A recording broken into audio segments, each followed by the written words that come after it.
Dr. Ken Landau. Thanks for watching. Let's talk about Skyrizi. This drug, also known as risankizumab, was approved by the Food and Drug Administration April 23, 2019. It's an IL-23 antagonist. Your body makes IL-23, and IL-23, when it docks onto a cell, causes inflammation. Well, that inflammation is very important in psoriasis. So this drug is for moderate to severe psoriasis, the plaque stage psoriasis, in people who are candidates for systemic therapy. This drug is a monoclonal antibody. It's a humanized gamma globulin, and it blocks one of the two subunits of that IL-23, the P19 site. We have another site on there, and it's called the P40 site. But the Skyrizi blocks the P19 site, so the IL-23 can't dock. You don't get the inflammation. Your psoriasis gets better. It's administered as 2 injections at the same time, each with 75 milligrams of the drug, 2 injections at week 0, 2 injections at week 4, and then 2 injections every 12 weeks thereafter, injected at different anatomic locations, not at the same spot each time. So it's injected into the upper thigh, the upper arm, or the abdomen, but not within 2 inches of the navel. It's not injected into skin with psoriasis or skin that's reddened or bruised or tender or where there's an infection. It's not injected into stretch marks or scars. The medicine's kept in the refrigerator. You don't freeze it. You don't shake it. You protect it from the light. You take it out about 30 minutes before it's going to be injected. The medicine should be visually inspected to make sure there are no particles. It should be colorless to slightly yellow, clear to slightly opalescent. There are no specific contraindications to who can receive the medicine. Doesn't interact with other drugs, doesn't seem to affect drug metabolism. Hasn't been studied for carcinogenicity, mutagenicity, but that's not an issue with these kind of medicines. But it might increase your likelihood of developing an infection somewhat. So if you're receiving the medicine, you have an infection, a significant infection, you ought to discuss it with the doctor. Before you take the medicine, you should be tested for tuberculosis. And if you have past exposure to TB, then you should receive some prophylactic therapy. Actually, 72 people who were involved in the studies did have positive tests for TB, but they received the prophylactic therapy, and none of them developed active tuberculosis. If you are set to receive some kind of a live vaccine, you should get it before you receive your therapy with the Skyrizi. Don't want to get a live virus injection while you're receiving the medicine. We don't have any data about the inactivated vaccines. Don't know how your body's going to react. What's the likelihood of an infection? Well, if it's raised at all, it's probably raised by only a smidgen. If we look at the studies following through week 16, minor infections, 22% of the people who were receiving the Skyrizi and 16% of the people about who were receiving the placebo. The rate of severe infections, less than 0.5% with the placebo and the Skyrizi being the same. Side effects of the medicine, basically there aren't significant side effects. Some people might develop an upper respiratory infection. Some people get a headache or some fatigue. Those are relatively small. Sometimes there's a little injection site reaction where the skin become red. And some people develop a fungal infection of the skin. That's infrequent. There is a potential problem with injections. They might cause antibodies to form to the medicine, and in a small percentage of people, that might reduce the effectiveness of the medicine. As far as pregnancies are concerned, hasn't been studied. We know the medicine crosses the placenta. We know that the fetus or newborn might have a concentration somewhere between 15 and 85% of what the mother's concentration is. In studies that were done in monkeys, might have, at a very high dose, increased the fetal or infant loss, but certainly didn't impact on the immune system, and whether it really is affecting the fetal loss, not too sure. Pregnant women, well, shouldn't receive the medicine. Lactation, probably not a good idea, but we don't have any evidence of harm. Children, it really hasn't been studied in them. You're not going to overdose on the medicine because you can't afford enough of it to overdose on. The medicine is made in a mammalian cell line. That typically means the Chinese hamster ovary cell line. It's used through DNA technology. You receive an injection, about 90% is going to be absorbed into the system. The half-life of the medicine is going to be about a month. The medicine is going to be metabolized to small peptides and amino acids, just like your normal immune globulin, and it doesn't require your liver function or kidney function, so you can have impairment without having to change the dose. The medicine was studied in 4 multi-center studies. The average area of involvement of the skin with psoriasis was about 20%.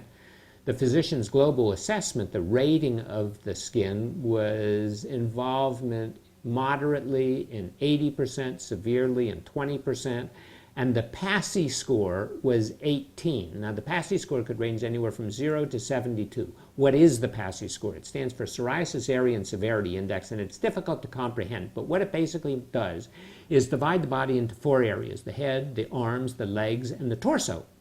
And then in each area, it rates the extent of psoriasis, the percentage area, how scaly the skin is, how thick the skin is, and how red the skin is. Each gets a score, and you add the score up. Rarely ever over 40, but theoretically could get as high as 72. The important point is that psoriasis treatments are judged by the PASI score. Now, when we talk about a PASI score of 50 or 75, that means 50% improvement or 75% improvement in the score, not in the patient. So let's start off and say we have a person who has a PASI score of 40. Now, we're going to improve that by 75%. That's what a PASI 75 is.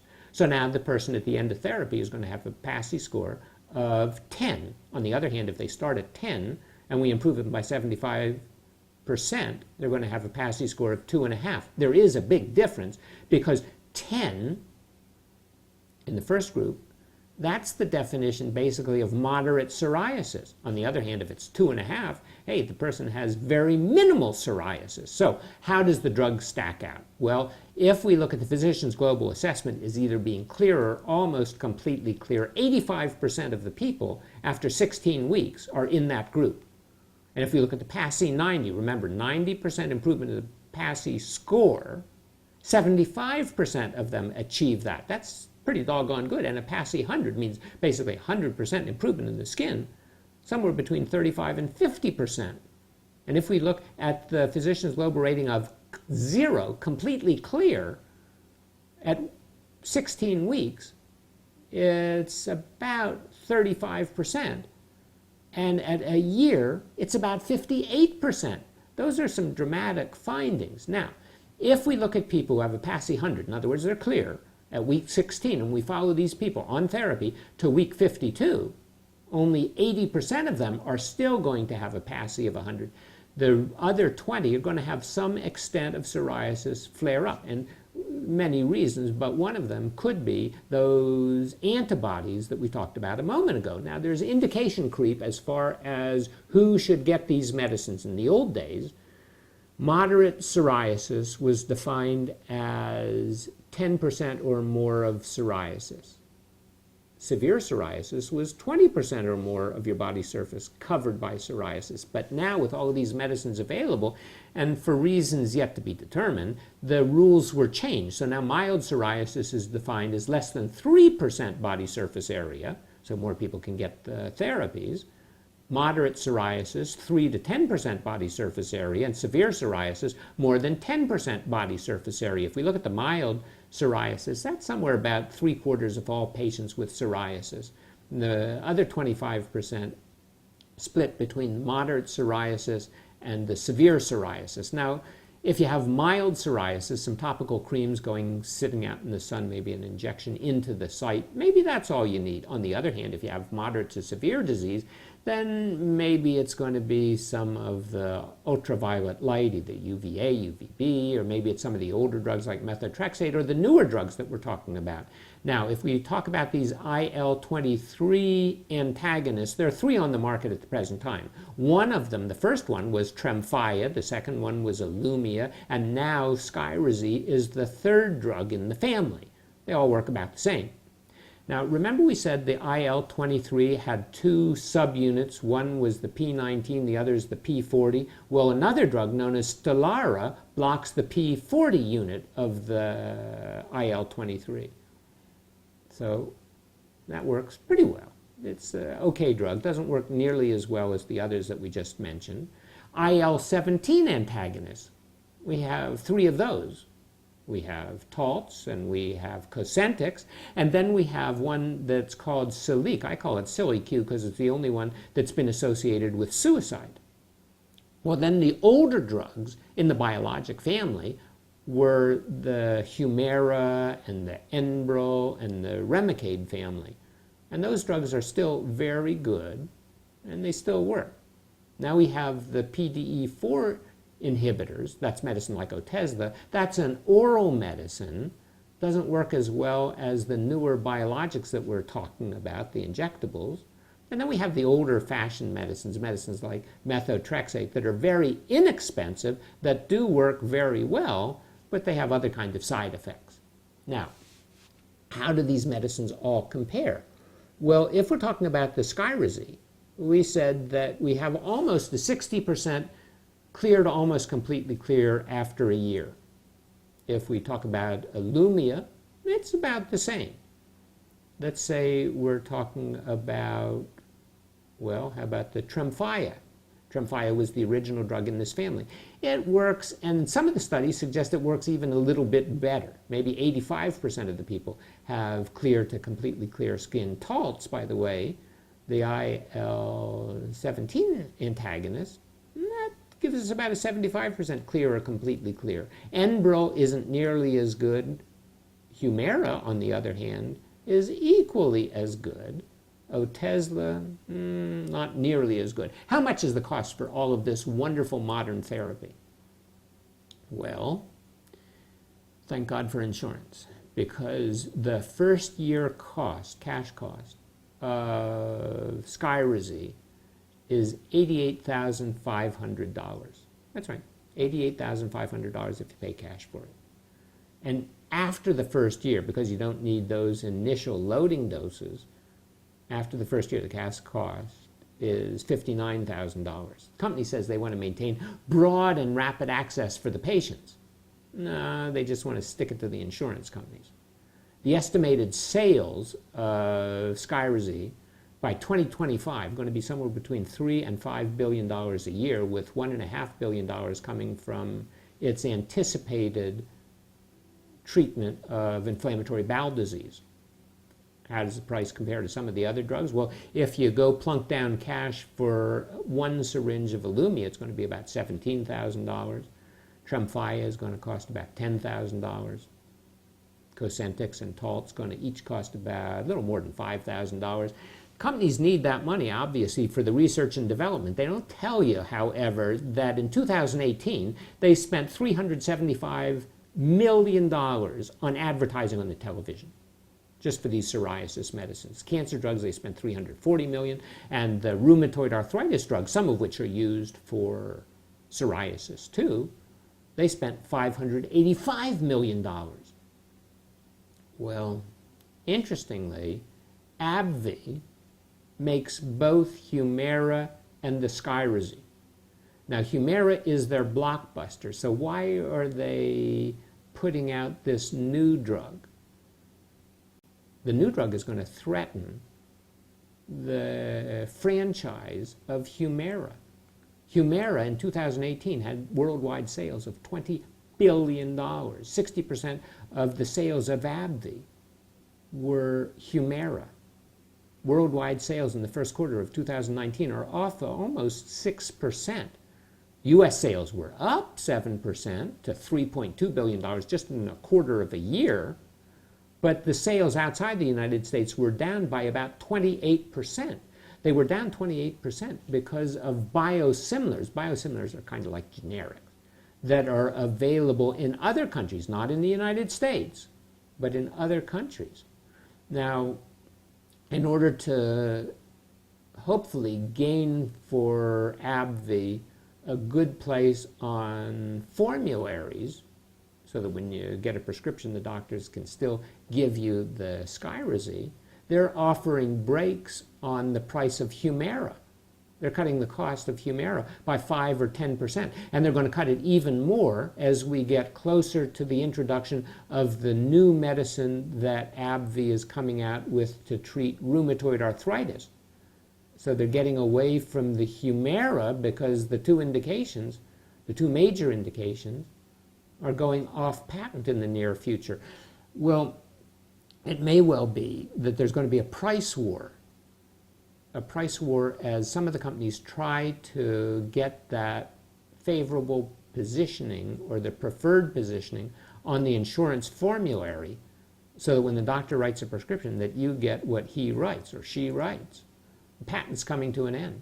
Patent's coming to an end in the United States in 2023 for Humira. Biosimilars, by the way, have arrived already in Europe.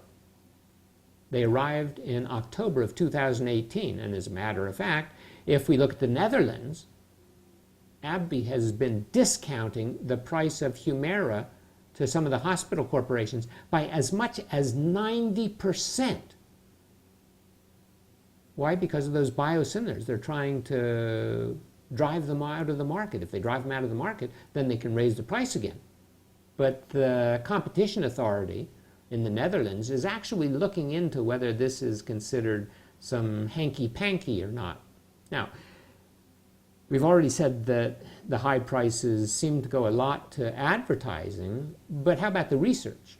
Well, as a matter of fact, AbbVie didn't discover this medicine, Skyrizi. Skyrizi, the chemical behind it, was actually known as BI 655066. It was made by Boehringer Ingelheim, which is a big pharmaceutical company in Germany. And AbbVie made an initial payment to get the rights to the drug, paid almost $600 million to BI, and then they're paying milestone payments, and then they're paying royalty payments on top of that. And as a matter of fact, let's talk about Humira. Originally, it was known as adalimumab. That's the generic name. But AbbVie didn't discover that one either. Actually, it was a result of a collaboration between BASF Bio Research Corporation and Cambridge Antibody Technology, both in the United Kingdom. And the Cambridge, well, that was a consortium of the Medical Research Council, which is like our NIH, but it's over there in Britain, and 3 academics. And they began working on the drug back in 1993. And then it came to fruition with BASF Bio Research, developed as the BASF Knoll Pharmaceuticals, and then ultimately Abbott bought them, and that's how they got the drug. And then Abbott split into 2 divisions, one Abbott and the other AbbVie, and AbbVie took it with them. And what does Humira stand for, by the way? It stands for Human Monoclonal Antibody in Rheumatoid Arthritis. Now, BI, I said, was the company behind the Skyrizi, but BI also has their own generic to Humira. So that caused litigation between the 2 companies. The Food and Drug Administration approved a biosimilar, approved BI's look-alike drug to Humira in August of 2017, but the 2 companies were involved in litigation, and it was settled so that you're going to have to wait until July of 2023 to get this particular generic. Now also, interestingly, another company known as Amgen had their biosimilar to Humira approved by the Food and Drug Administration, Amgevita. Lawsuits were settled in September of 2017, so that the medicine is available in Europe right now, but you're not going to have availability of this medicine from a corporation that's based in California. You're not going to have availability of this medicine, this biosimilar to Humira, until January of 2023, so they're keeping the price high. So much for your interest and how much they're interested in your well-being, huh? Well, in 2014, an Indian company called Cadila Healthcare, They launched the first biosimilar to Humira at 20% of the price of Humira. They call their drug Exemptia. And actually in 2016, another Indian drug maker known as Torrent Pharmaceuticals came out with their drug known as Adfrar. So when we talk about these pharmaceutical companies and how they're really interested in your own good and your health and your care, you wonder if they're really more interested in their bottom line. Anyway, if you're interested in these drugs or more of the drugs or more information about the drugs, I've probably done a video on them too. Anyway, thanks for watching. I'm Dr. Ken Landau.